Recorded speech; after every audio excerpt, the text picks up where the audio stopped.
Bismillah, assalamualaikum. Nurna ya? Apa Nurma nih? Assalamualaikum.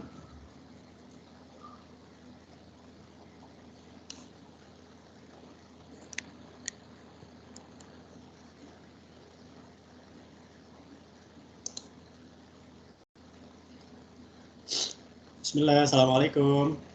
Nurna Anissa Finsa, halo. Bisa respon? Mikrofonnya dihidupkan.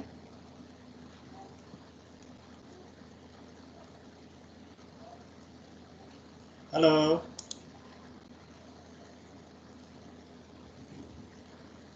Bisa feedback Mas Adit, nak?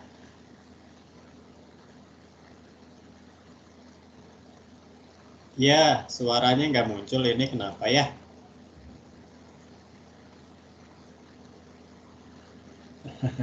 Hanya mengacukan tangan saja. Bisa respon Mas Adit. Mikrofonnya dihidupkan. Posisi sedang di rumah, tidak ini?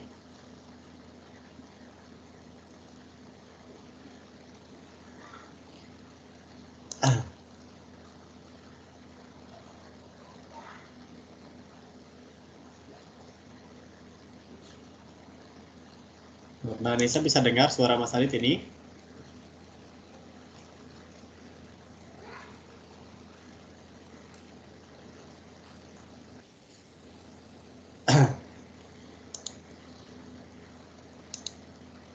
Boleh tahu kenapa tidak ada suaranya? Halo?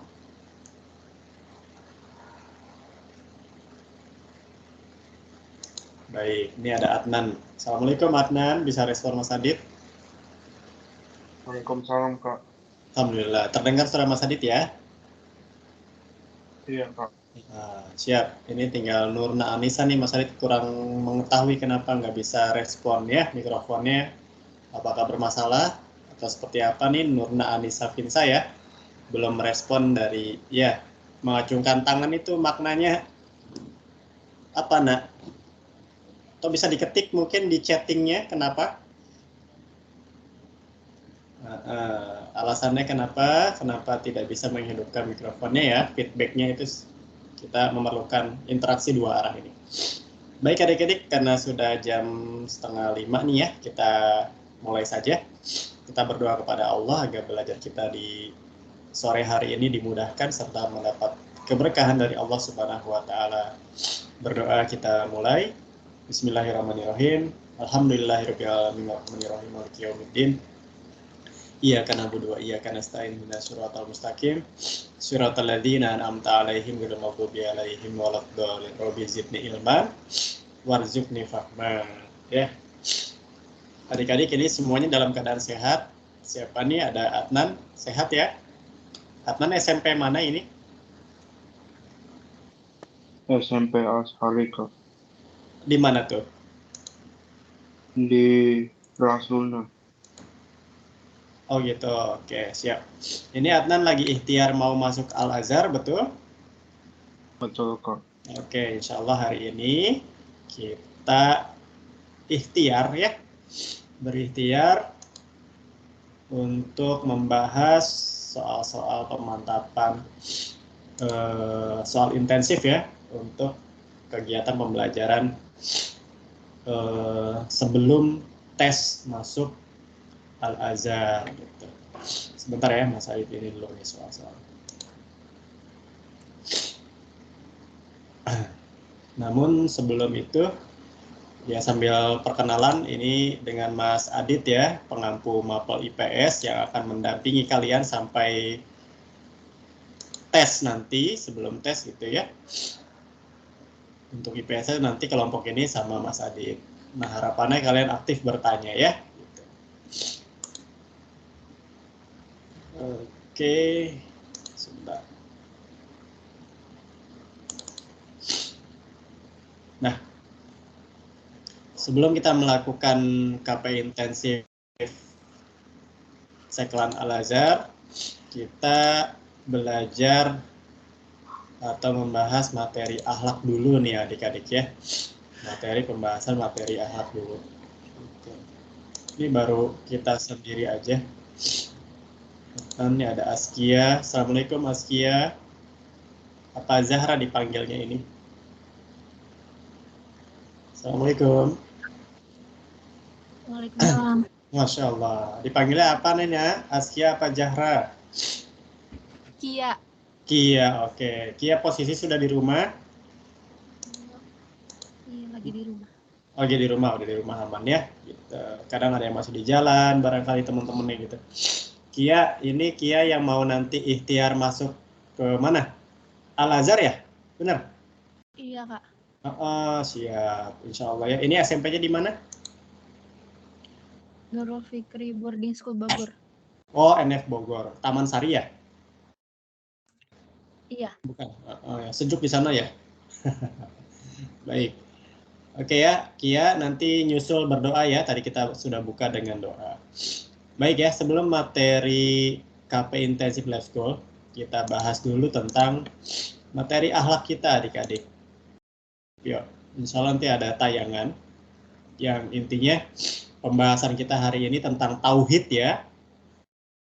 Ketika ditanya, di manakah Allah?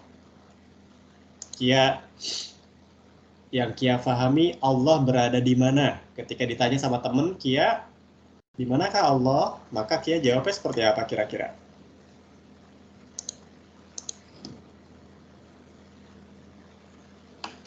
Yang Kia sudah pahami selama ini, Allah ada di mana?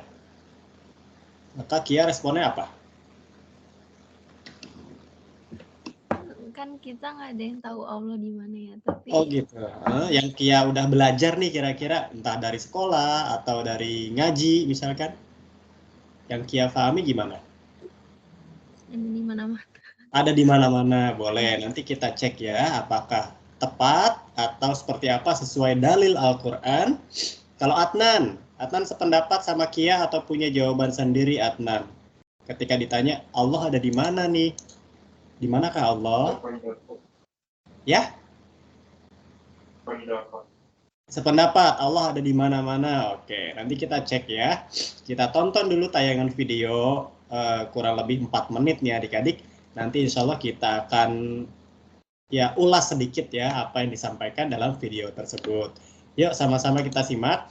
Betulkah jawaban dari adik-adik Allah itu ada di mana-mana? Yuk sama kita lihat ya. Bismillahirrahmanirrahim. Sama-sama disimak ya adik-adik ya. Karina, Assalamualaikum. Waalaikumsalam. Karina udah sholat asar? Udah, Kak. Udah di rumah sekarang ya? Udah siap. Karina ini dengan Mas Adit, insya Allah selama KP Seklan, Sekolah Lanjutan Menuju Al-Azhar dari BP, ini Mas Adit akan mendampingi kamu sampai menuju tes ke Al-Azhar gitu ya. Namun sebelum itu tadi Mas Adit sedang mau membahas materi akhlak dulu nih Karina. Karina, masih pertanyaan dulu ya. Karina kalau ditanya, di manakah Allah? Nah, Karina responnya apa kira-kira? Allah ada di mana ya? Yang sudah Karina pahami nih, baik dari sekolah maupun dari ngaji Karina nih. Kira-kira menjawabnya apa? Di manakah Allah?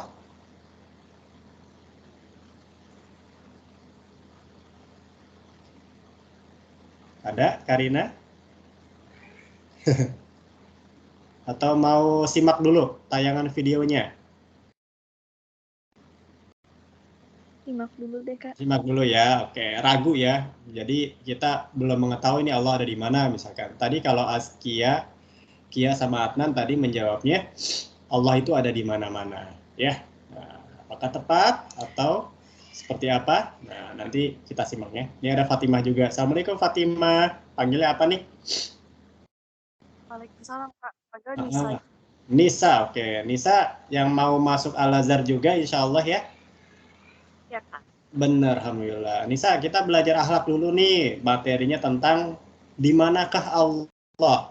Kalau Nisa ditanya sama temen, di manakah Allah nih Nisa? Allah ada di mana? Nisa jawabnya apa? Ada di atas. Ada di atas gitu. Yakin ya?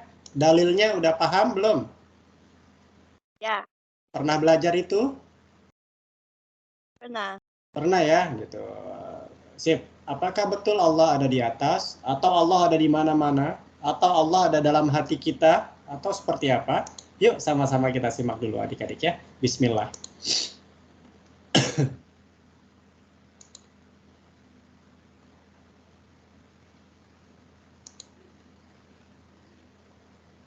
Islam.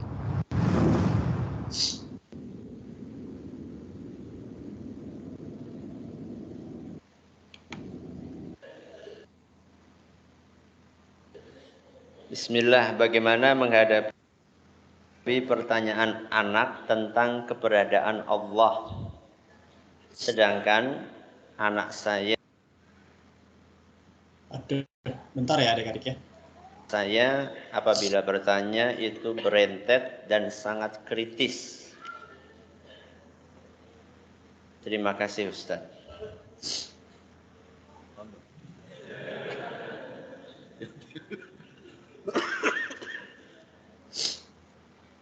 Bagaimana menghadapi pertanyaan anak tentang keberadaan Allah?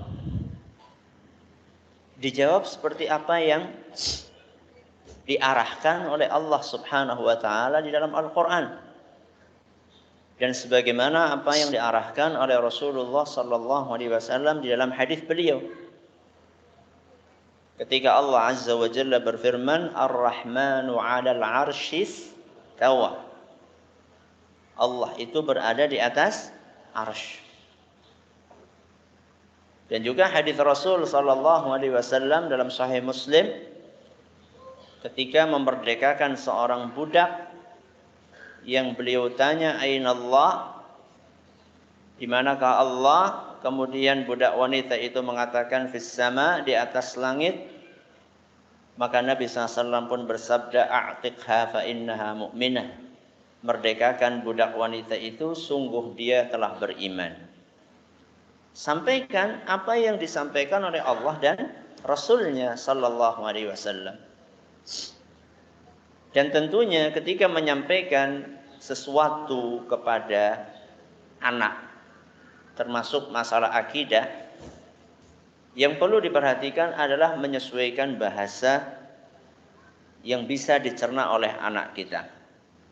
Makanya tadi hadis yang dibawakan oleh beliau Ustaz Nuzul hafizahullah taala, pesannya Nabi sallallahu alaihi wasallam kepada Ibnu Abbas radhiyallahu anhuma, idza sa'alta fas'alillah wa idza ista'anta fasta'in billah. Kalau minta, mintalah kepada Allah. Kalau mohon pertolongan, mohonlah kepada Allah. Itu kan bahasa yang sangat simpel. Mudah sekali untuk dicerna oleh seorang anak kecil. Sehingga kalau ditanya sama anak kita, di manakah Allah? Kita katakan Allah berada di atas arsy. Arsy di mana? Arsy itu adalah di atas langit yang ketujuh setelah samudra. Yang kita lihat nak sekarang di atas kepala kita yang kita lihat ada awannya, itu adalah langit yang pertama. Di atas langit yang pertama ada langit yang kedua. Di atas langit yang kedua ada langit yang ketiga, keempat, kelima, keenam, ketujuh. Di atas langit yang ketujuh ada samudra. Di atas samudra ada arsy. Di atas arsy ada Allah Subhanahu wa ta'ala. Sampaikan kepada anak dengan bahasa yang mudah dicerna.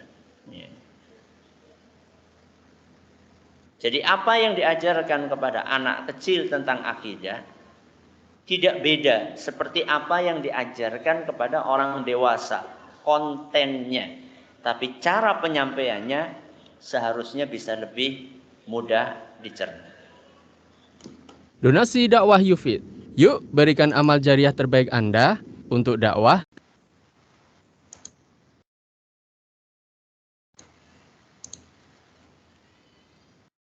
Baik. Adik-adik sudah sama-sama menyimak ya. Halo.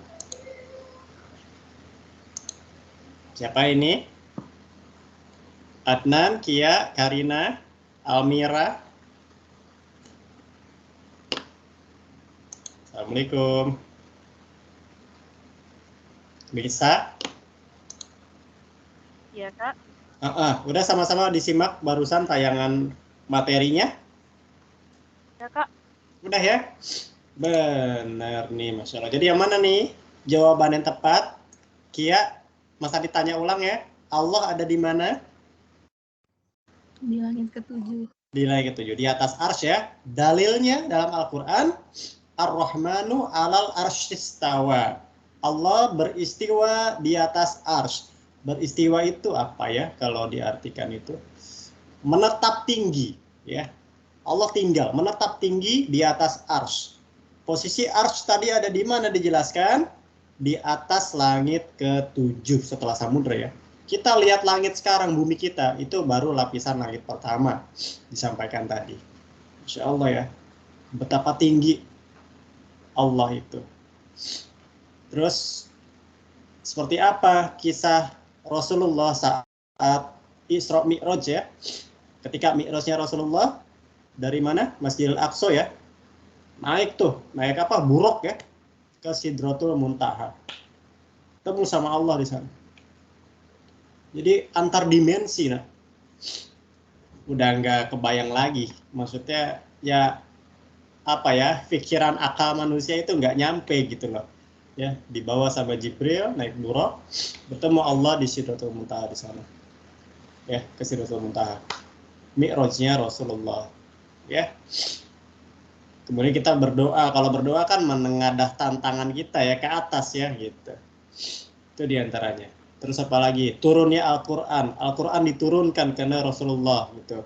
Nah, kalau turun itu berarti kan dari atas ke bawah. Ya, kemudian Rasul Mi'raj ya, dari bawah ke atas. Berarti kan Allah di atas langit ya. Sama aja lah. Itu kurang lebih ya. Jadi adik-adik sekarang sudah paham intinya.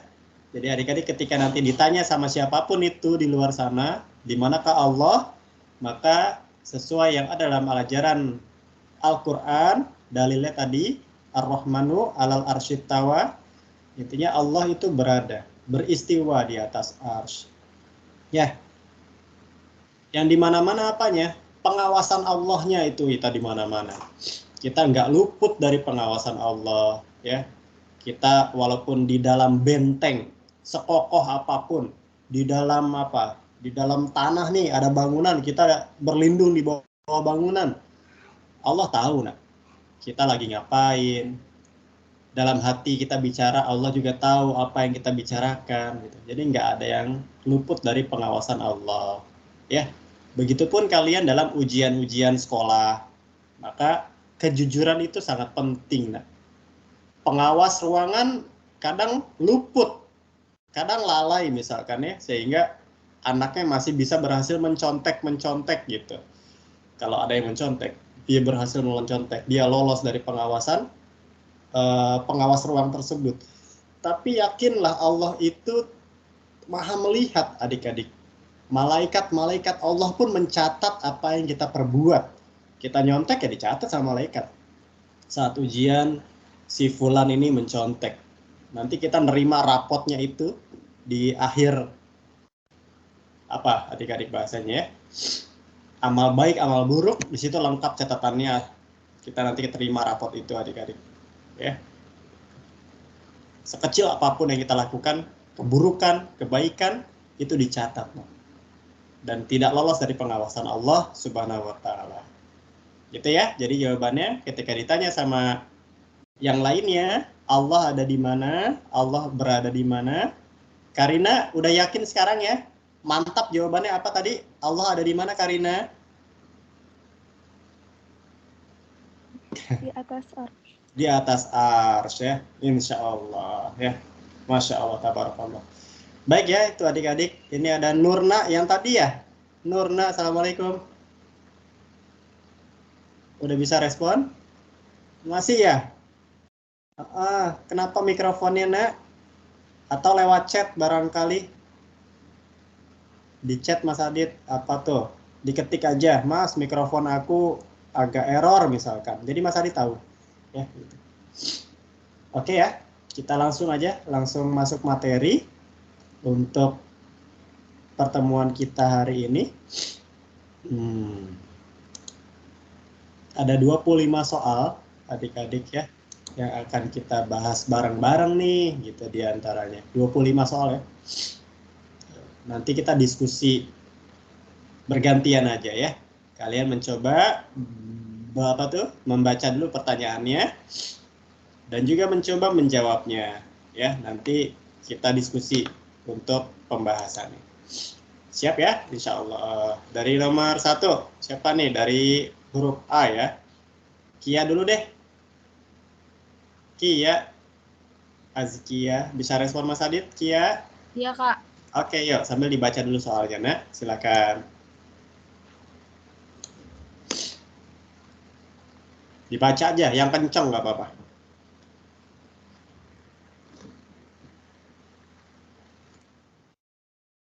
Yuk, Kia.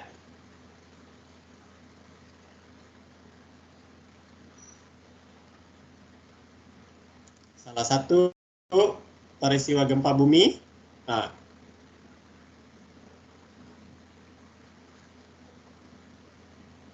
Bisa dibaca yang keras di sini.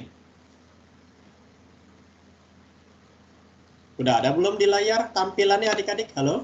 Udah, Kak. Udah, yuk Kia sambil dibaca aja ya. Aku baca soalnya. Iya, baca soalnya, nanti coba dipilih jawabannya, nanti sambil kita bahas bareng-bareng, yuk. Salah satu peristiwa gempa bumi di Indonesia yang dahsyat terjadi pada bulan Desember 2000. Bencana tersebut tidak hanya menghancurkan beberapa wilayah Indonesia, tetapi juga menelan banyak korban. Daerah yang terkena gempa pada tahun tersebut adalah Ini bencana apa waktu itu yang kamu tahu? Selain gempa ada apa lagi? Tsunami. Ada tsunami juga, atau ya, betul ya? Nah, itu ada di daerah mana kira-kira gempanya yang kena dampak? Yang dekat dengan Aceh apa ya? Yang ibu kotanya Medan.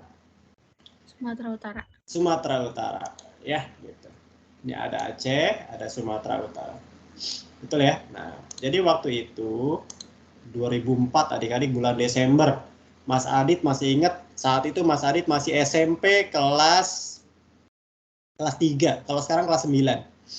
Ya sekamu lah saat ini. Desember kemarin lah misalkan. 2004 ya.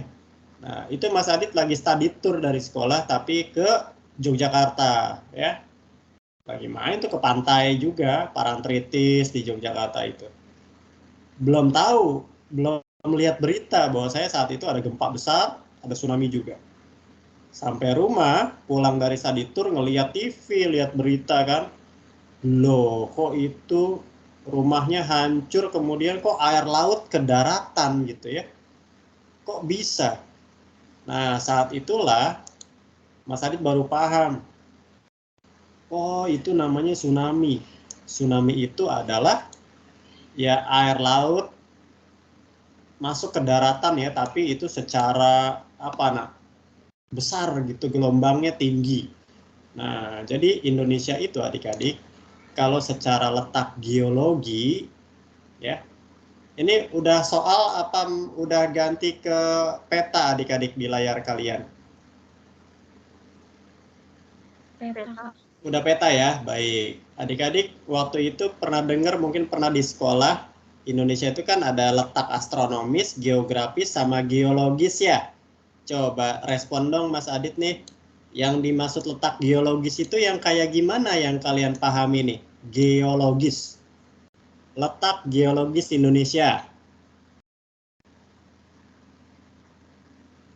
Udah pernah belajar belum di sekolah? Yang kayak gimana nih? Kalau letak astronomis kan yang ada angka lintang, angka bujur ya. Indonesia terletak di 6 derajat lintang utara sampai 11 derajat lintang selatan. Dan 95 derajat bujur timur sampai 141 derajat bujur timur. Itu letak astronomisnya. Dampaknya apa Mas? Ya kita, apa yang pertama? Iklim tropis kalau dari letak lintang ya. Selain iklim tropis, kita terbagi menjadi 2 musim. Ada musim hujan, musim kemarau. Gitu. Suhunya kita tidak terlalu ekstrim. Panasnya nggak panas banget, dinginnya nggak dingin banget. Gitu. Itu konsekuensi kita terletak di lintang tropis. Masih dari dampak astronomis tadi, Kalau dari garis bujur, kita terbagi menjadi 3 zona waktu. Ada waktu Indonesia Barat, waktu Indonesia Tengah nih yang di Kalimantan ya, sama di Pulau Bali sampai Sulawesi ini. Dan juga ada waktu Indonesia Timur, yang Maluku dan Papua. Itu diantaranya. Itu letak astronomis. Kalau letak geografisnya, yang diantara 2 benua, 2 samudra. Yuk, siapa yang mau bantu Mas Adit? 2 benua itu benua apa? Samudranya samudra apa aja?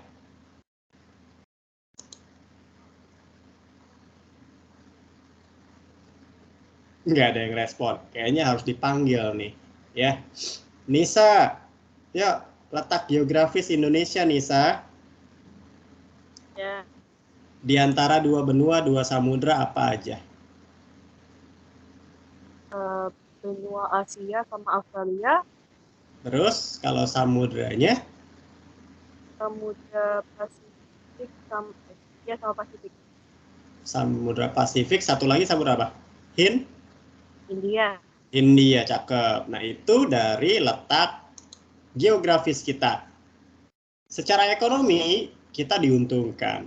Karena kita dilalui oleh jalur perdagangan dunia, adik-adik. Ya, dari Australia ke Asia, atau dari Eropa, Afrika menuju mana ya? Ya, menuju ke Jepang, Filipina nih, dan seterusnya.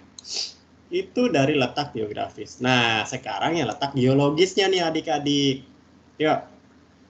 Ya udah deh, Mas Arit ganti deh layarnya. Kita ke magma.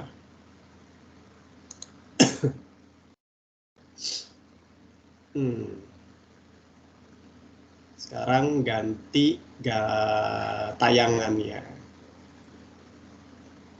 Oke.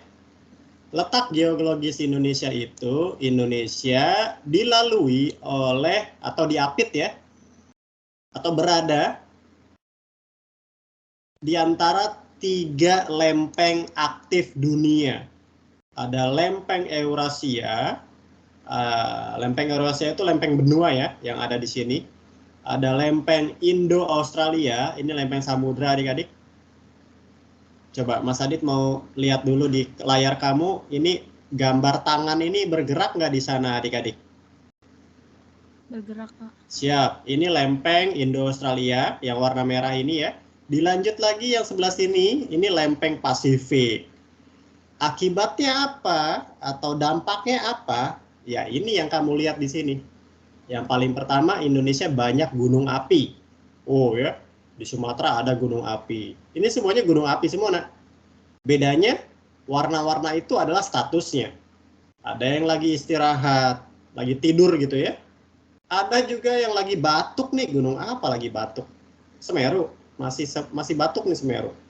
Ini apa? Anak Krakatau, ya Allah. Ini punya sejarah dahsyat adik-adik kalau Krakatau meletus ini ya. Tahun 1883, Krakatau ini sampai ke Eropa, abu vulkaniknya.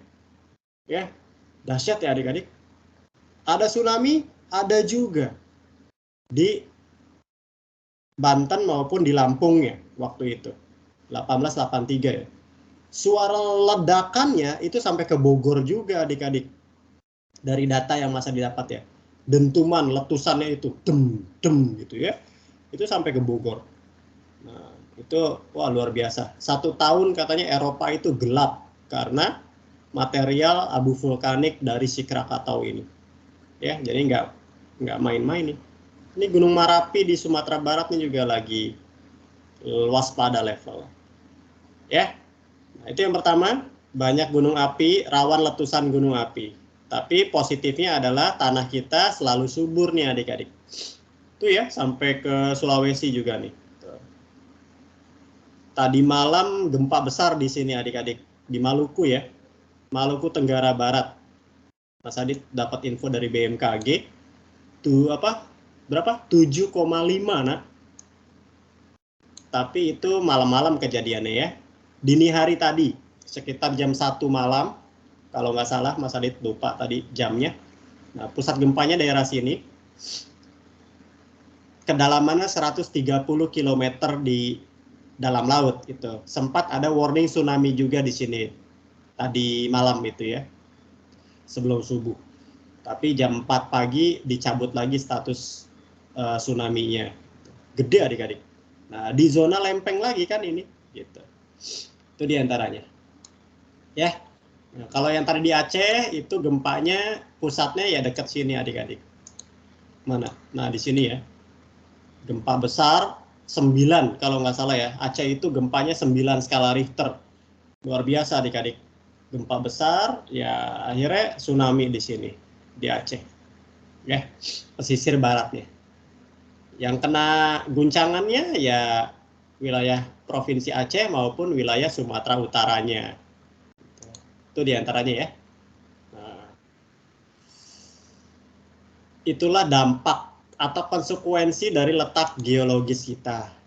Maka adik-adik, kalau kita udah tahu negara kita rawan bencana, rawan gempa bumi, adik-adik nanti suatu saat insya Allah akan membuat rumah ketika kamu sudah dewasa ya. Bikin rumahnya jangan main-main, jangan bercanda gitu maksudnya. Kok bikin rumah bercanda sih Mas Adit? Kita harus punya pondasi yang kuat, standar minimal tahan gempa berapa skala Richter. Biar ketika nanti ada gempa, rumah kita itu nggak rentan rubuh gitu loh.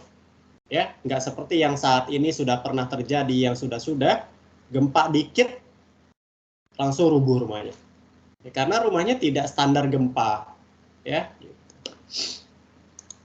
bisa difahami mudah-mudahan ya. Kalau ada pertanyaan silakan nanti, Mas saya mau nanya dong gitu ya. Lanjut nomor 2. Siapa nih? Almira deh. Adnan dulu. Kalau dilihat absen ini ya. Adnan bisa respon Adnan. Assalamualaikum. Iya, Kak. Oke, yuk. Lanjut nak, nomor 2 baca dulu. Pada 7 Januari 1965, Presiden Soekarno mendeklarasikan Republik Indonesia keluar dari keanggotaan Perserikatan Bangsa-Bangsa. Alasan keluarnya Indonesia dari keanggotaan PBB adalah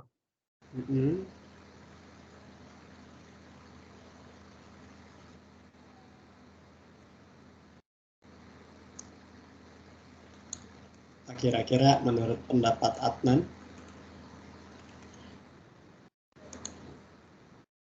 Yang C, Kak. Yang C, apa tuh yang C teh? Tindakan PBB yang lebih mementingkan Eropa Barat. Baik, ini untuk nomor 2. Jadi Indonesia sempat ya keluar dari anggota PBB karena saat itu kita ada sedikit renggang hubungan dengan negara tetangga kita, Nina. Apa nak? Yang mana negara tetangga kita? Malaysia, ya. Gitu. Karena apa awal kisahnya itu intinya ada rencana Malaysia itu membentuk persekutuan di tanah Melayu, termasuk Singapura, ya, Sarawak, Brunei maupun Sabah. Jadi tahun berapa nih keluar ya? 65 ya. Tahun 61 ini, 1961 itu intinya apa? Ada rencana pembentukan negara federasi Malaysia. Gitu. Negara federasi Malaysia itu negara, intinya Malaysia ini adalah proyek neokolonialisme Inggris gitu. Menurut Soekarno saat itu ya, menganggap negara ini, Malaysia ini, pembentukan negara federal itu adalah proyek neokolonialisme dari Inggris. Gitu. Akibatnya apa? Ya negara kita posisinya berseberangan dengan Malaysia dan Inggris gitu. Nah, sengketa antara Indonesia-Malaysia ini, Indonesia-Malaysia ya, awalnya berusaha diselesaikan melalui berbagai perjuangan diplomasi atau perundingan. Tapi kebalikannya, ya, ketegangan antara Indonesia-Malaysia semakin memanas saat itu. Ya, puncaknya rasa tidak puas Soekarno atas berdirinya Malaysia yang saat ini ada itu mencapai puncaknya tahun 1964. Yang kemudian ketidakpuasan dari Presiden Soekarno terhadap PBB dalam mengakhiri konflik, ya udah kita mendorong untuk menarik diri gitu ya dari anggota PBB. Kenapa? Karena waktu tahun 64-nya, sebelum kita tahun 65 keluar, PBB mengumumkan menyampaikan pernyataan keras gitu ya. Apa aja isinya? Intinya apa? Para anggota PBB tidak mendukung Malaysia ke dalam anggota Dewan Keamanan PBB. Ya artinya di situ di poin pembahasannya, di jawabannya adalah apa nak? Ya karena nggak diterima jadi anggota keamanan, namun dia anggota tidak tetap gitu loh. Walaupun apa? Bukan anggota tetap gitu ya sebenarnya itu. Kemudian para anggota PBB akan memilih tetap tinggal di Indonesia dalam PBB daripada masuknya Malaysia menjadi anggota Dewan Keamanan PBB. Memperingatkan PBB bahwa Indonesia itu sungguh-sungguh loh adik-adik dalam melaksanakan niatnya itu. Tapi semuanya ini nggak berhasil, ya. Malaysia diterima sebagai anggota tidak tetap Dewan Keamanan PBB. Ya akhirnya Soekarno memutuskan ya kita Indonesia keluar karena merasa nggak puas gitu ya. Itu diantaranya ya, sejarahnya seperti itu. Menganggap Malaysia ini adalah bentuk apa sih kolonialisme baru ya dari negara Inggris. Emang Malaysia itu negara yang diberi kemerdekaan oleh Inggris, bahasanya gitulah. Itu diantaranya. Lanjut, nomor 3. Kira-kira ini gambar apa adik-adik? Siapa ya? Ke Almira dulu deh. Almira, bisa respon Mas Adit, nak? Iya. Oke, ya Almira. Almira, kalau lihat gambar ini gambar apa, nak? Kelihatan nggak? Nah.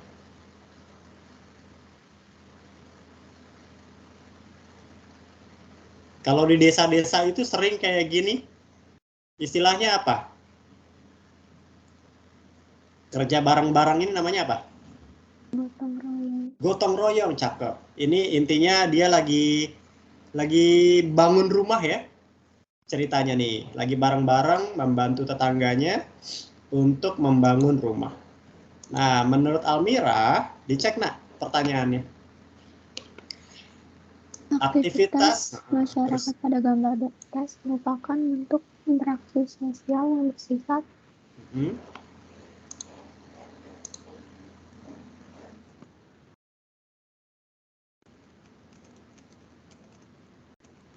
Ya. Mau dibahas dulu sejenak, nak?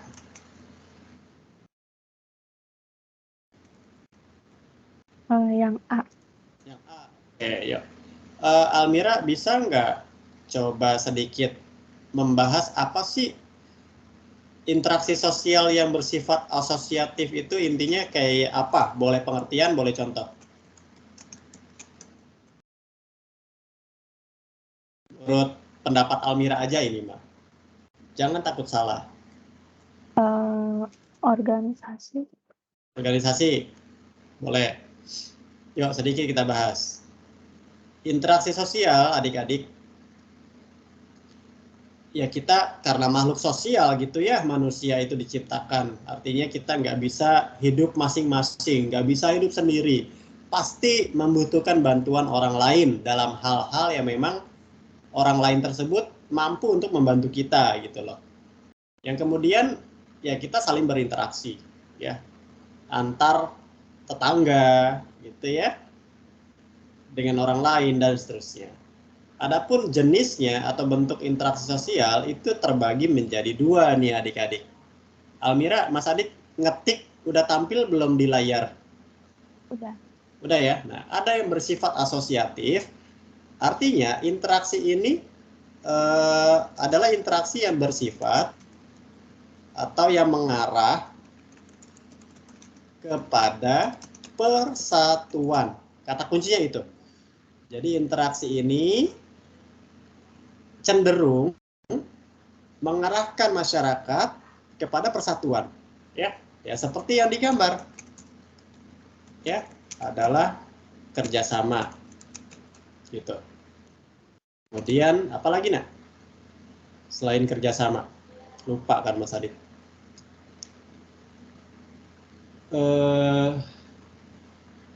Nantilah sambil berjalan ya.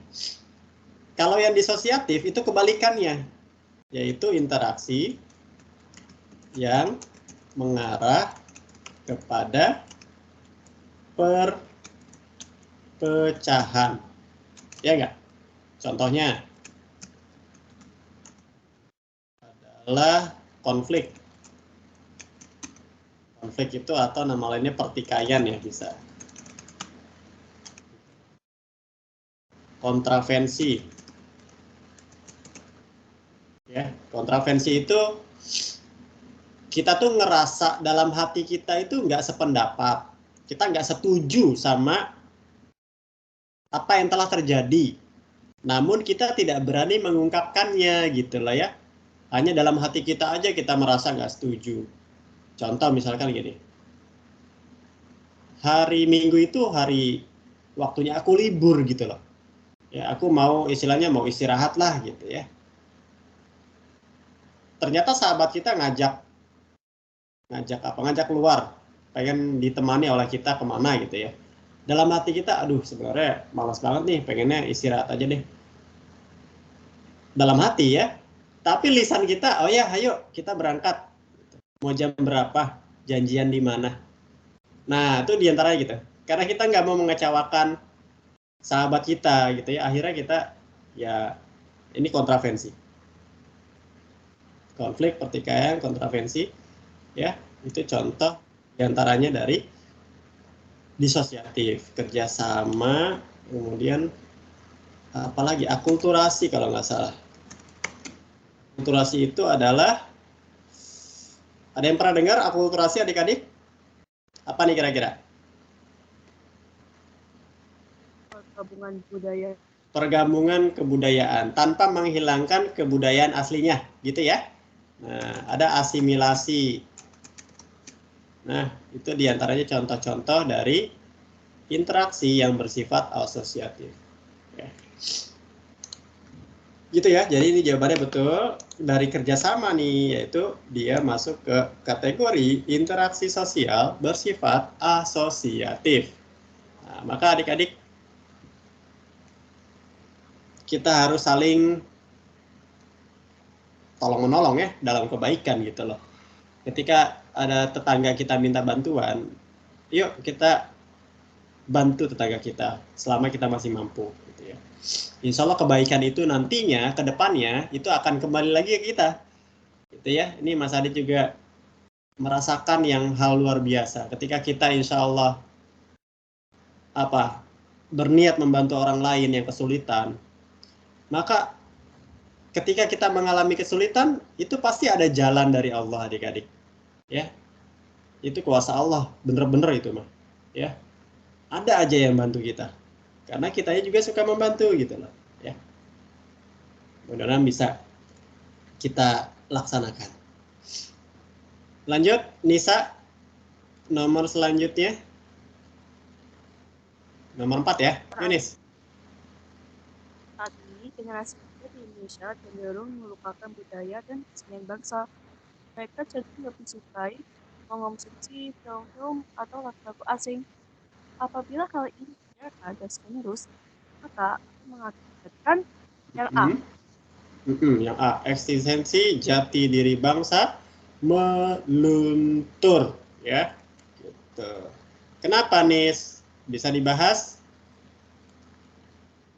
Karena yang generasi kita akan kayak kamu pakai budayanya, jadi lebih suka yang dari luar. Boleh ya, contoh sekarang lagi ekspansi es krim apa nih Nis yang lagi banyak banget Nis, sampai ada meme akun meme ini, ruko kosong akan ditempati oleh si es krim itu. Es krim apa Nis? Ngikutin nggak? Ya itulah es krim dari negeri Tiongkok adik-adik ya. Nah itu di mana-mana ada nih sekarang, lagi bener-bener lagi di mana-mana lah intinya. Nah tapi Mas Adit lagi tahan dulu nih sama keluarga sama anak-anak Mas Adit. Karena yang Mas Adit pahami apa nih? Sertifikat halalnya belum keluar ternyata adik-adik. Es krim tersebut ya, yang harganya murah tapi bisa dapat banyak katanya gitu. Wallahu alam tuh. Mas Adit, yuk gimana? Setahu aku itu udah keluar. Masa sih? Kapan? Iya, di aku udah keluar soalnya, udah ada. Udah ada. Terbarunya kapan? Tahun ini? Januari ini? Baru-baru ini. Mas Adit belum update lagi berarti ya. Nah, ya kalau misalkan memang sudah ada sertifikat halal. Kemarin itu isunya ini, yang di cabang mana gitu ya. Dia nempelin sertifikat halal atau logo halal. Itu sempat dibantah. Ya, wallahu alam nih Mas Adit belum update lagi.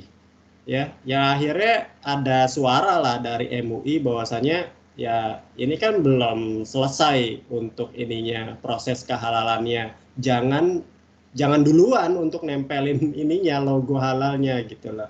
Ya tapi nanti coba Mas Ari akan cross check ya gitu. Baik, ya kalau memang sudah keluar itu ya ayo kita santap nggak apa-apa gitu loh ya. Jangan ragu gitu. Tapi kalau memang belum jelas ya kita tahan dulu adik-adik, bersabar. Jangan ikut-ikutan yang lain. Yang lain nggak paham. Ya, Mas Adit anggap yang lain itu masih awam dalam artian nggak apa-apa, makan aja.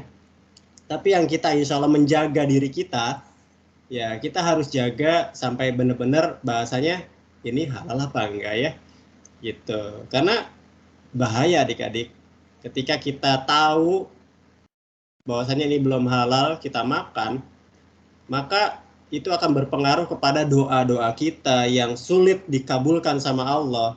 Ya karena kita makannya yang haram. Ya, kita berdoa, kita sholat, tapi kita menyantap yang haram. Ya kalau sebelumnya belum tahu, insya Allah Allah ampuni gitu ya. Kita tobat sama Allah adik-adik. Kalau kita memang kemarin belum tahu ya. Tapi kalau sekarang udah tahu, ya syukur-syukur sekarang udah halal yang seperti barusan disampaikan. Ya udah deh Mas Adit tinggal ajak anak-anak Mas Adit nyobain nggak apa-apa lah. Dekat dari rumah nih bener. Maksudnya wah itu luar biasa ya, ekspansinya besar-besaran. Itu adik-adik ya. Nah, ada apa? Makanan. Sekarang makanan cepat saji. Makanan apa sih yang langsung masak di ininya? Makanan-makanan Korea gitu ya adik-adik ya? Bener nggak? Ada yang sering makan menu makanan Korea yang dimasak, ya kita makan itu dari wajannya bahasanya gitu kali ya. Dari makanan, dari film-film, ya, dari komik-komik misalkan atau bacaan-bacaan. Nah, kalau itu dibiarkan terus-menerus, maka betul apa yang tadi ini saya jawab, eksistensi jati diri bangsa akan meluntur. Kita nggak kenal budaya kita sendiri, ya, lebih kenal budaya asing. Itu diantaranya. Lanjut, nomor 5, masih ke sejarah sekarang ini. Habis Nisa, geser ke Karina. Yuk Karina.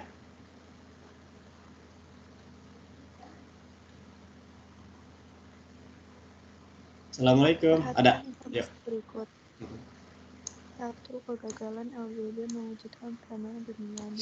Pertentangan antara lawan benua. 3. Terbunuhnya putra mahkota Austria Franz Ferdinand. 4. Perlombaan menciptakan senjata modern. 5. Penyerbuan Inggris terhadap Polandia, yang merupakan latar belakang Perang Dunia II. Itu adalah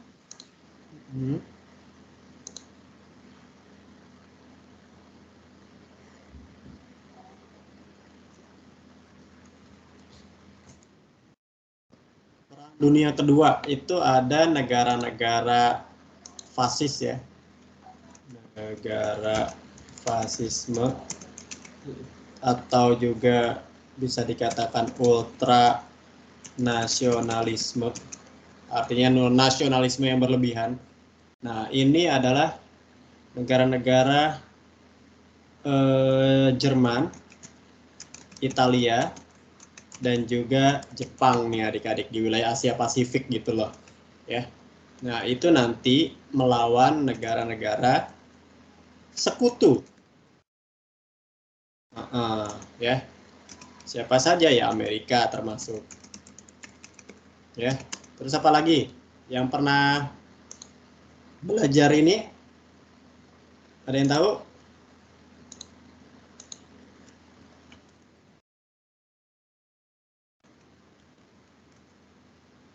Selain Amerika, ada Inggris, Prancis, ya.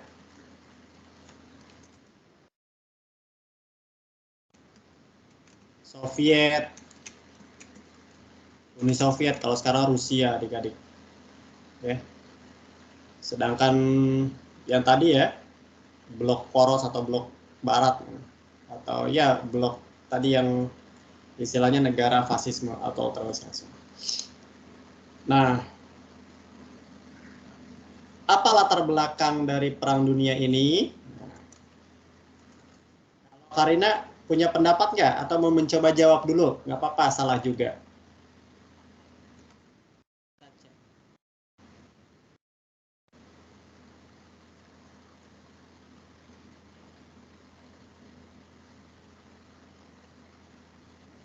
Kurang tahu, Kak. Kurang tahu, oke. Yang paling pertama adalah yang nomor 1 jelas. Sebelum adanya PBB, itu ada namanya LBB, atau akronim atau kepanjangannya adalah Liga Bangsa-Bangsa. LBB gagal dalam mewujudkan perdamaian dunia. Yang kedua, latar belakangnya adalah pertentangan antara paham demokrasi, fasisme, dan juga paham komunis. Dan yang paling terakhir yaitu perlombaan menciptakan senjata modern. Ya, itu faktor-faktor dari latar belakang munculnya Perang Dunia Kedua.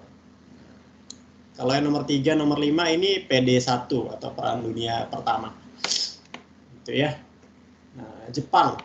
Jepang termasuk negara yang ikut berperan di wilayah Asia Pasifik. Ya, ini rangkaiannya. Jadi ya kenapa Jepang termasuk yang menjadi penjajah di Indonesia? Ya, karena Jepang itu intinya butuh bantuan SDM, butuh bantuan tentara ya bahasanya gitu. Makanya Jepang itu ketika menjajah Indonesia, kita dilatih semi militer oleh Jepang. Ya tujuannya nanti setelah dilatih semi militer, nah masyarakat Indonesia yang dilatih tadi turut membantu Jepang dalam momentum Perang Dunia ini kedua. Ya, namun ya qadarullah Jepang keburu dibom atom ya. Ada yang tahu Jepang dibom atomnya di mana? Kota apa adik-adik?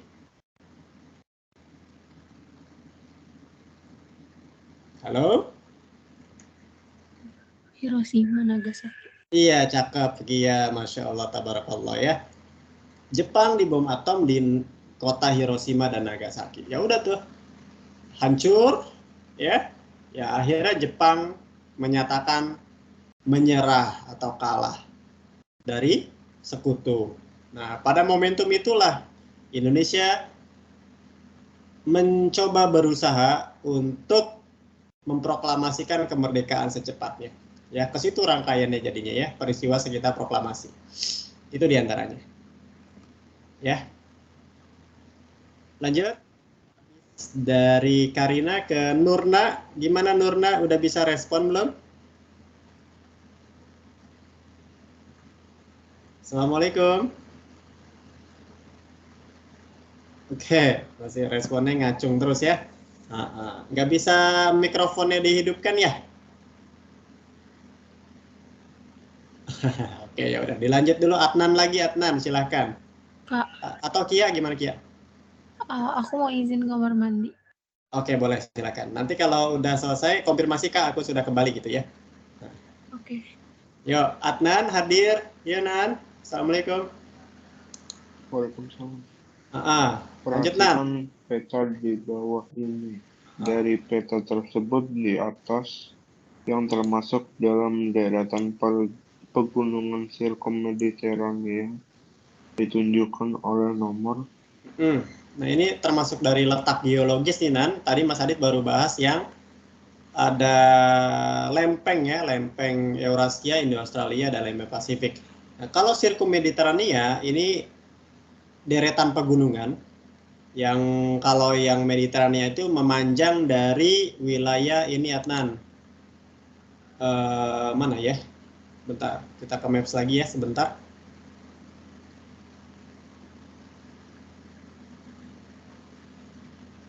Aduh, kegedean.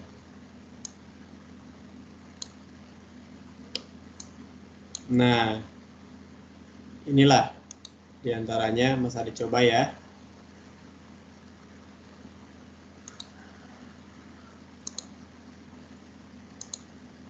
Ada nggak ininya? Nah, Atan lihat apanya tuh? Yang Mas Adit bikin kayak penggaris, Nan? Kelihatan nggak di layar? Kelihatan, Kak. Nggak ada? Kelihatan, Kak. Kelihatan ya? Oke. Nah, ini memanjang dari ya Asia ke atas ini ya. Kemudian nyambung ke Sumatera, ke Jawa, kemudian ke Pulau Bali. Gitu. Nah, itu sirkum Mediterania. Kalau sirkum Pasifik itu nanti mulai dari apa nih? Nusa Tenggara, Maluku, nanti naik lagi ke Sulawesi, kemudian ke Filipina, itu sirkum Pasifik. Nah, maka Adnan lihat di soal yang termasuk sirkum Mediterania yang mana nih Adnan? Yang A bukan, Kak? Iya, yang A, yaitu pulau apa tadi? Pulau apa? Sumatera. Sumatera, betul. Sip, lanjut. Nomor 7. Siapa nih? Adnan. Kia udah hadir lagi belum? Kalau belum kita lewat dulu. Ke Almira. Ya Almira, dicoba lagi ya. Minyak bumi merupakan sumber daya pertambangan yang sangat meningkatkan tambang saat ini. Minyak bumi termasuk ke dalam golongan A karena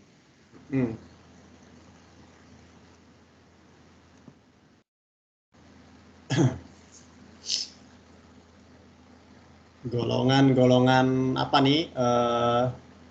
Sumber daya alam ya. Nanti kita cek.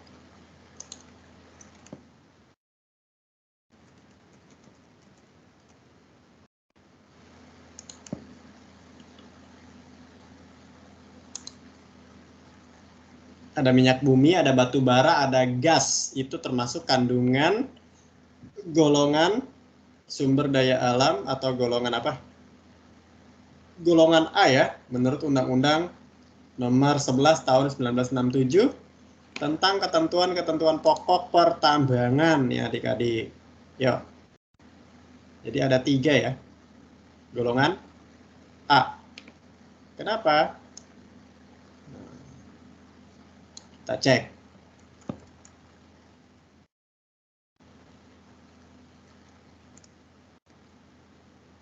Almira mau coba dulu nggak?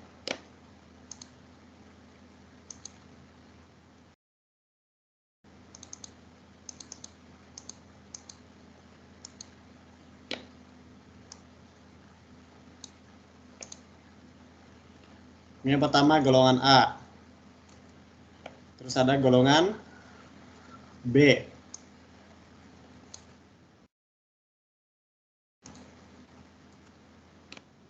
Dan terakhir adalah golongan C.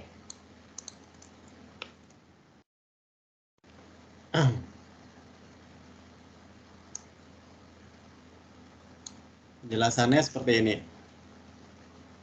Nah, ada Almira di layar?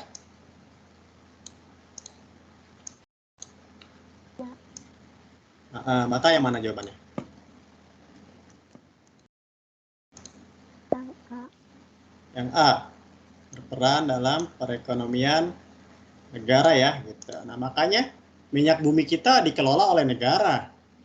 Perusahaan apa? PT apa Almira? Yang mengelola minyak bumi? Kalau Almira ayah bunda naik mobil atau motor ngisi bensin kemana?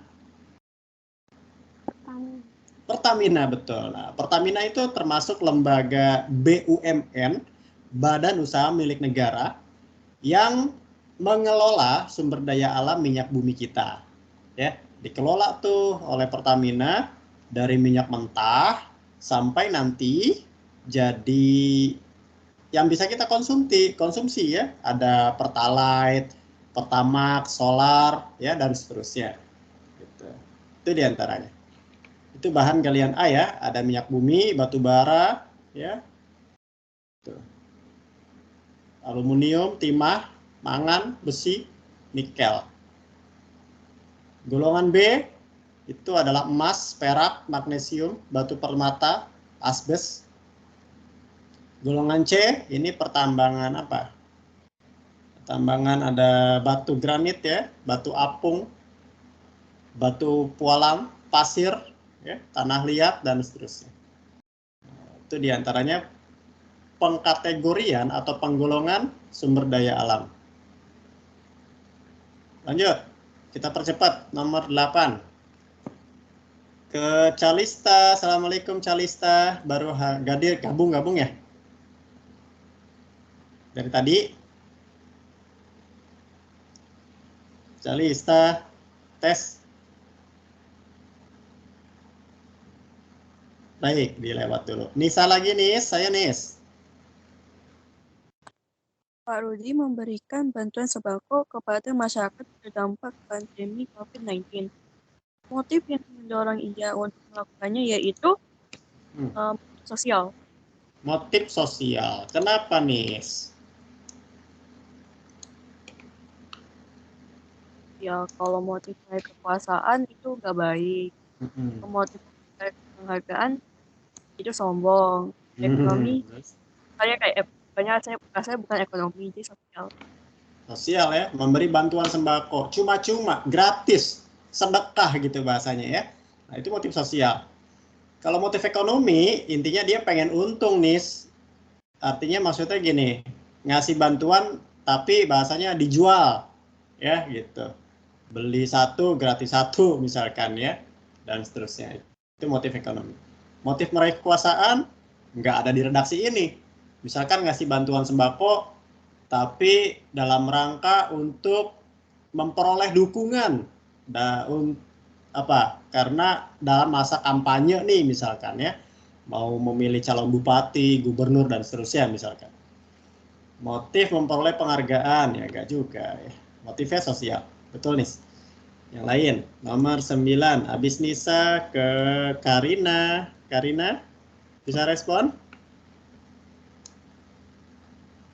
Indonesia memiliki terumbu karang terluas di dunia. Luas terumbu karang Indonesia sekira 18% dari luas terumbu karang dunia. Banyaknya terumbu karang yang dimiliki oleh Indonesia disebabkan beberapa faktor, diantaranya silakan dicoba dulu. Berada di daerah tropis dan suhu perairan hangat. Cakep ya, Indonesia betul, negara kita tuh berada di daerah tropis dan suhu perairan yang hangat. Kita diuntungkan nih adik-adik. Yang mana terumbu karang itu tempat bahasanya apa ya, sumber pakan ikan-ikan ya di laut gitu. Kemudian ikan juga suka dengan suhu yang hangat. Namun sayangnya dalam pengelolaan ikan kita belum seperti Jepang adik-adik ya. Gitu. Jadi perlu kita tingkatkan potensi kita nih di bidang perikanan ya, agar mendapatkan keuntungan yang maksimal. Lanjut, 10, balik lagi. Nurna udah bisa respon? Belum? Ya udah, ke Adnan lagi Adnan. Silakan Adnan. Nomor 10. Bentuk piramida penduduk ini menggambarkan tingkat kelahiran yang hampir sama dengan tingkat kematian. Pertumbuhan penduduk cenderung tetap. Piramida ini menunjukkan jumlah penduduk muda, dewasa, dan tua hampir sama. Ini merupakan piramida. Kalau masalah digambarkan Adnan, ini piramida ekspansif. Yang ini piramida stasioner. Yang ini piramida konstruktif. Ya. Nah, apa sih Mas nih maknanya? Ini gambarnya simple Mas Adit kayak gini adik-adik ya. Tapi kalau gambar sebenarnya itu yang kayak gini. Gambar piramida penduduk.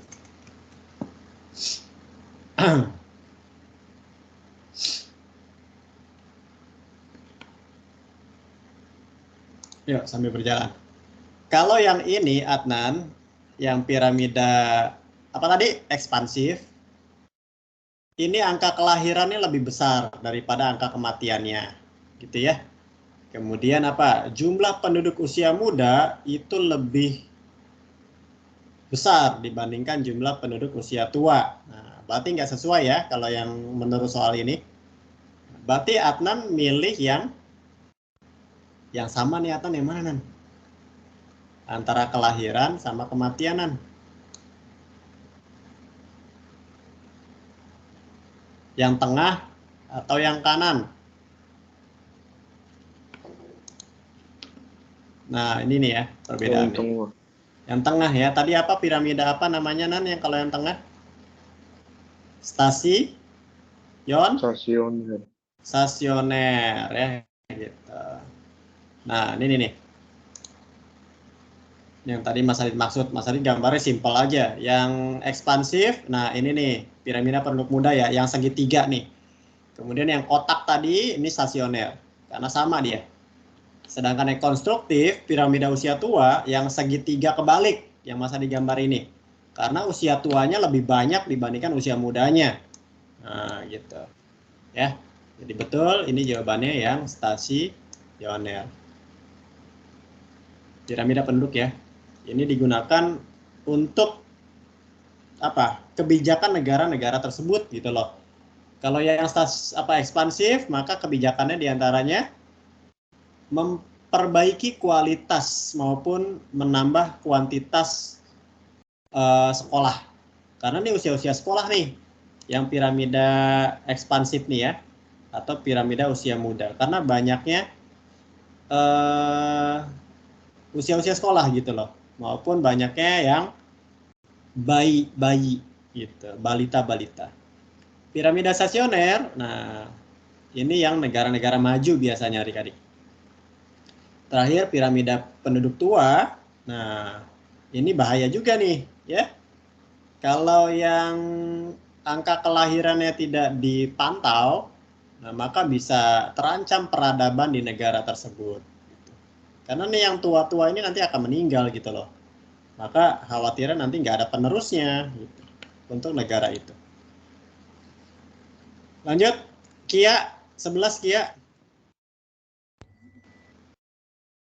Berikut ini yang bukan faktor-faktor yang menyebabkan Pulau Jawa menjadi tempat pemusatan penduduk adalah luas lahan. Luas lahan, benar. Kia, benar, Jawa ini adalah pulau paling padat di Indonesia. Bener nggak? Iya kayaknya. Iya kayaknya. Kok ada kayaknya? Iya, betul ya. Jawa itu paling padat di antara pulau-pulau lainnya.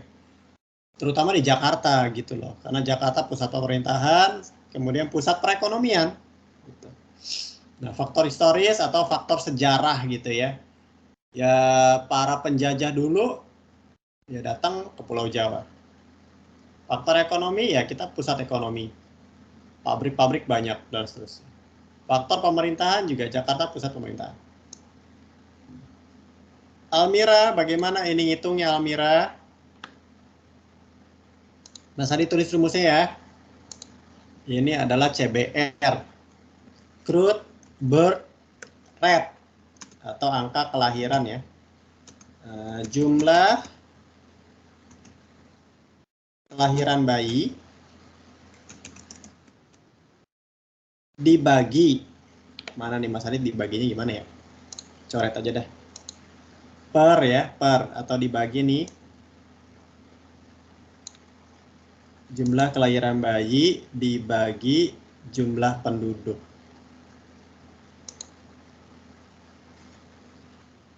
Jumlah penduduk dikali 1000 nak. Nanti kita masukin angkanya ya.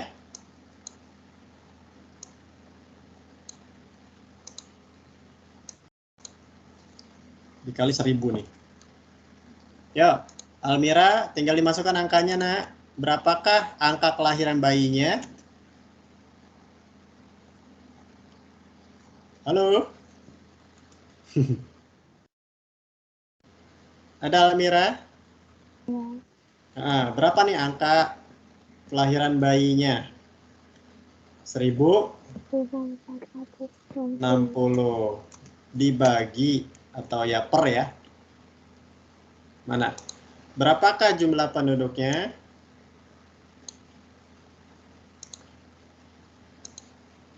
Iya. Betul. 31.753. Silakan Almira dihitung dikali 1000 nak.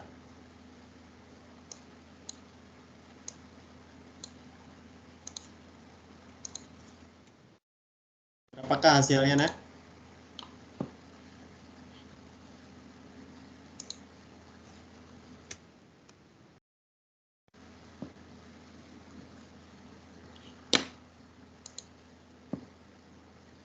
Empat lima koma ya? Iya. 45 koma berapa coba? 9. 45,9. Kalau dibulatkan? Aduh. Iya.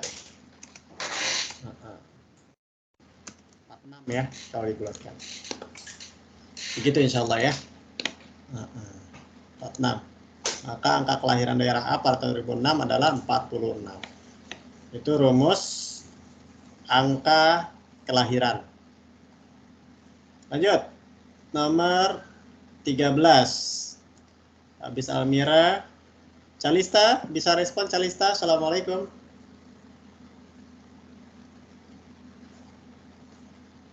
Tidak bisa, oke. Ke Nisa lagi, silakan Nis.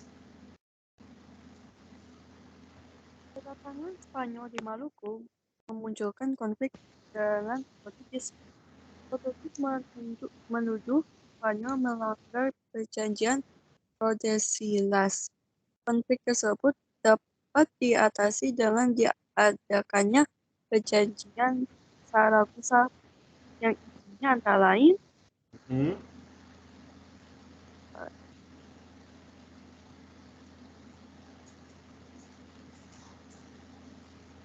yang D.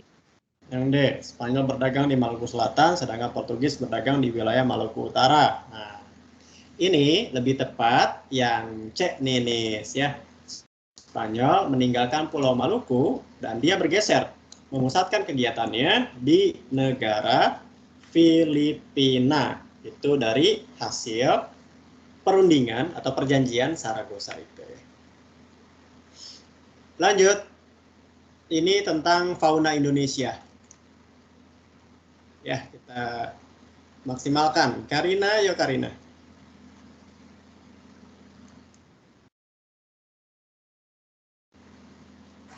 Hewan-hewan yang mendiami zona nomor 1 yang ditemukan pada peta di atas adalah nomor 1 berarti fauna tipe Asiatis. Fauna Indonesia bagian barat. Kalau yang tengah ini tipe peralihan.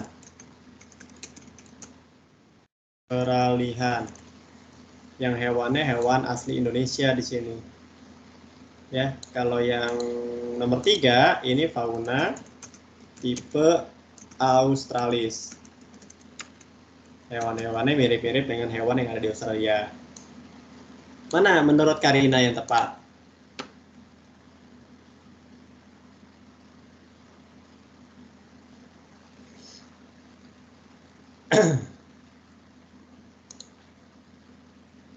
Ini burung maleo tidak, karena dia ada di nomor 2. Ini kakatua bukan, karena ada di nomor 3. Burung kasuari? Yang D. Juga bukan. Yang D ya, bekantan, burung merak, dan badak bercula 1. Sip. Lanjut. Adnan?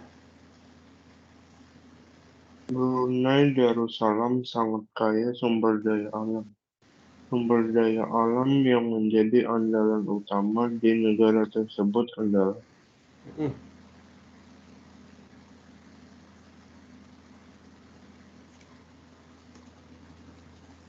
Kalau buat bahan bakar apa? minyak dan gas. Minyak gas. Siap.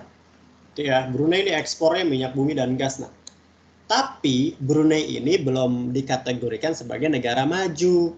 Kenapa? Karena dia ekspornya masih bahan mentah nih, berupa minyak bumi dan gas adik-adik. Adapun penggolongan negara maju itu dari produk diversifikasi ekspor. Apa itu?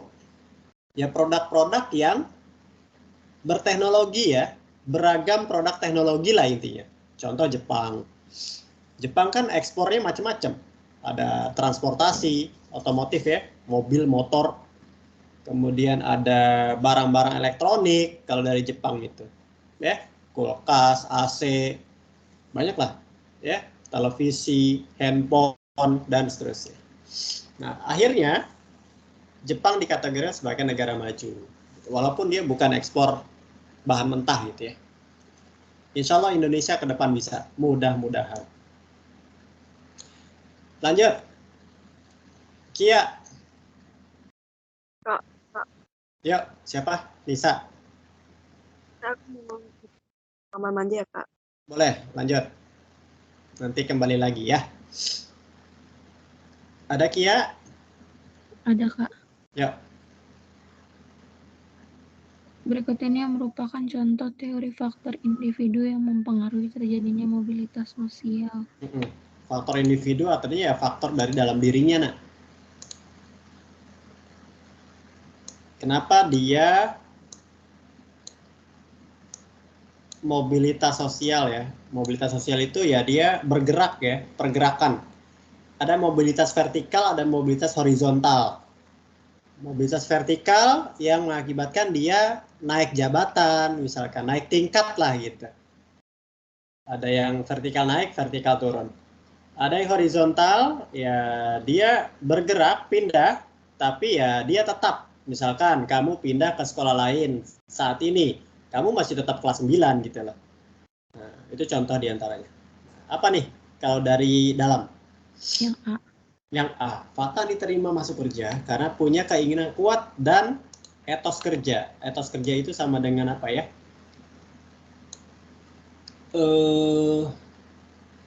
Ya kedisiplinan lah yang baik gitu ya. Cara dia mengatur waktu, nah itu etos kerja lah. Bisa. Lanjut, 17. Ini rumah adat dari mana? Ini Almira, ada Almira? Halo? Ya.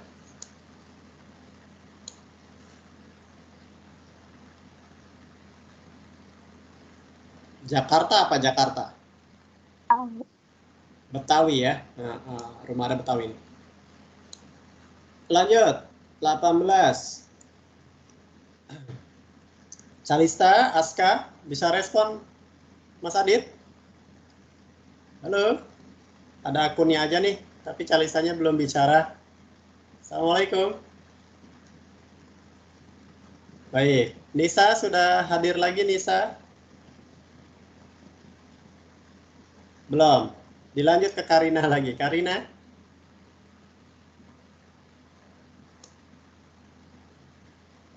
Kondisi geografis Indonesia yang berbentuk kepulauan ternyata dapat mempengaruhi keadaan sosial masyarakat Indonesia. Sebagai contoh, keberadaan Pulau Jawa dan Pulau Bali yang dipisahkan oleh Selat Bali yang mengakibatkan muncul adanya perbedaan antara masyarakat Jawa dengan masyarakat Bali. Di bawah ini merupakan salah satu akibat yang ditimbulkan dari letak pulau yang terpisah tersebut kecuali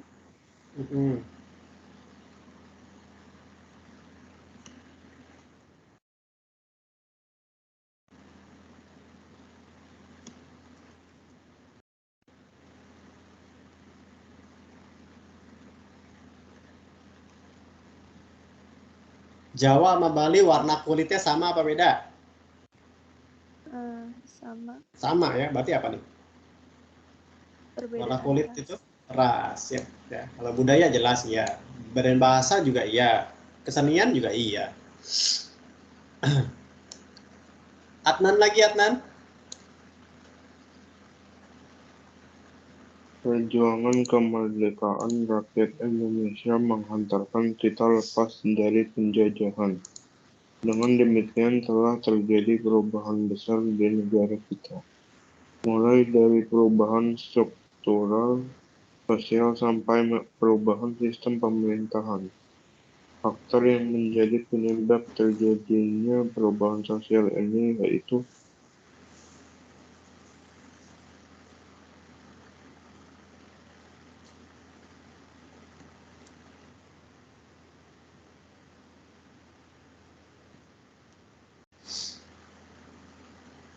Apa kira-kira? Masyarakat kita berontak kepada si penjajah. Berarti yang mana?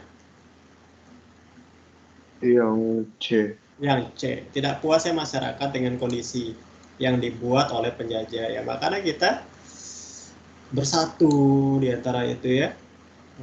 Ingin lepas dari penjajahan. Kia. Foto siapa nih Kia? Muhammad Husni Tamrin. Ada nama sekolah MH Tamrin ya. MH Tamrin tokoh yang menginisiasi lahirnya organisasi apa nih menurut Kia? Bingung?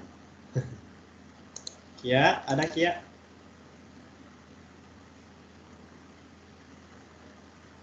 Oh iya Kak, Ini tokohnya namanya Muhammad Husni Tamrin. Nah. Beliau yang menginisiasi lahirnya apa?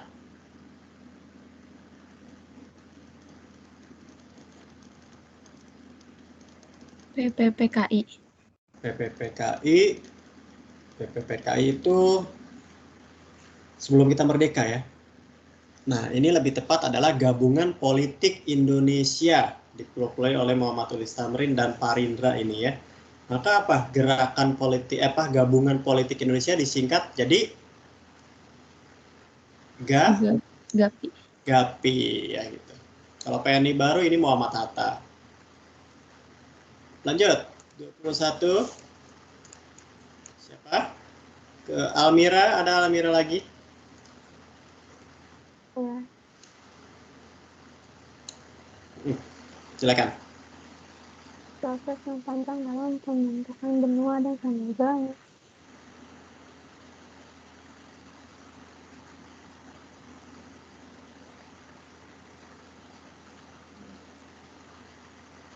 Gondwana. Sekarang Gondwana itu jadi daratan apa?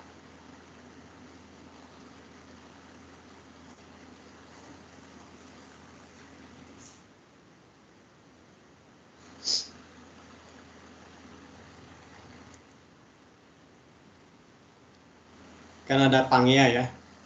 Nah, Gondwana itu adalah wilayah yang ada di selatan.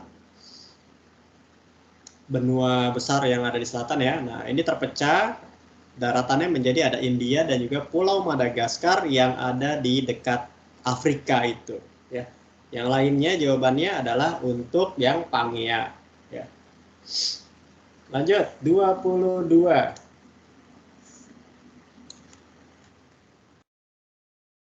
Calisa tadi nggak responnya. Ke Nisa, ada Nisa? Udah hadir belum? Ada Kak. Yuk lanjut nak. Dan setiap sekolah memiliki tata tertib yang harus dipatuhi oleh semua warga sekolah. Adanya tata tertib sekolah menunjukkan diri lembaga sosial yang memiliki norma tertulis. Norma tertulis ya. Artinya adalah ya aturan tertulis gitu loh ya. Nah, kalau kita melanggarnya ya maka ada konsekuensinya yaitu sanksi gitu. Jelas ya ada norma tertulis. 23.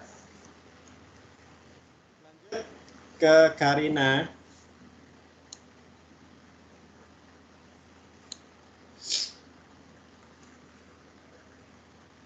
Kebijakan pasar bebas di era globalisasi membuat fenomena relokasi industri semakin terjadi.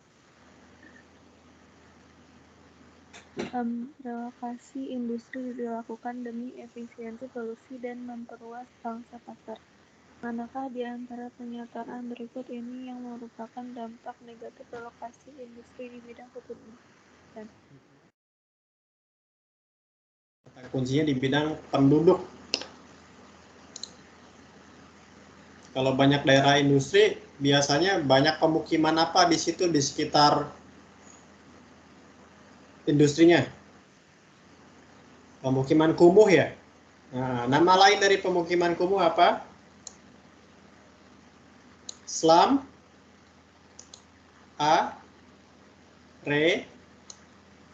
ya, itu negatifnya.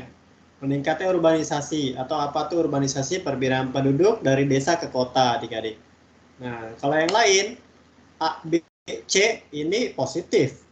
Meningkatnya Human Development Index atau HDI ya. Intinya adalah angka pembangunan manusia ya. Kualitasnya bertambah lah intinya dari pendapatan, kesejahteraan ya dan seterusnya. Semakin berkurangnya beban ketergantungan hidup. Nah, ini juga positif.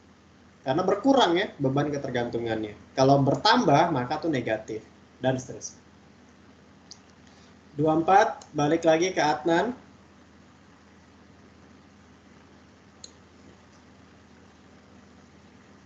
Kebudayaan yang berupa sampah kulit kerang atau sampah dapur yang menggunung tinggi ditemukan di sepanjang pantai timur Sumatera, merupakan salah satu ciri khas kebudayaan Namanya apa? yang D.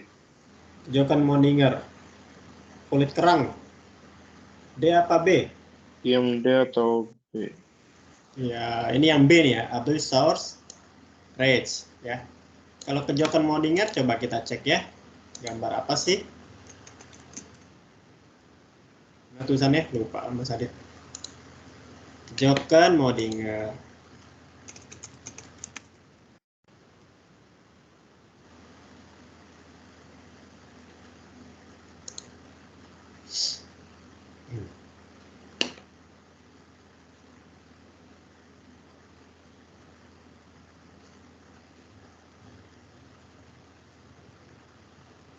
Oh iya, ralat ya adik-adik. Jokan Moninger jawabannya. Ya. Gambarnya nanti sambil berjalan.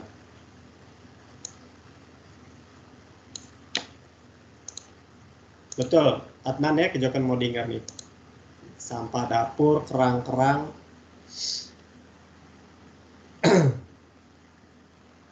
Mana nih? Sambil berjalan ya. 25 ke siapa? Kia. Mengurangi subsidi bahan bakar minyak dan memberikan kompensasi dalam bentuk bantuan tunai merupakan kebijakan ekonomi pada masa pemerintahan SBY. SBY ya. Susilo Bambang Yudhoyono, ada kebijakan bantuan langsung tunai yang diberikan oleh beliau dari mengurangi subsidi bahan bakar BBM. Mana kejokan Moninger? Belum muncul-muncul gambarnya. Tapi ya ini jawabannya sampah dapur. Gitu adik-adik ya. Ada yang mau diskusikan sampai di sini? Silakan. Nanti bahan ini kalian bisa download dari yang BP online itu ya adik-adik insya Allah. Adnan gimana, ada pertanyaan? Tidak, Kak. Tidak. Kia? Iya, Kak. Ada pertanyaan? Enggak, Kak. Almira?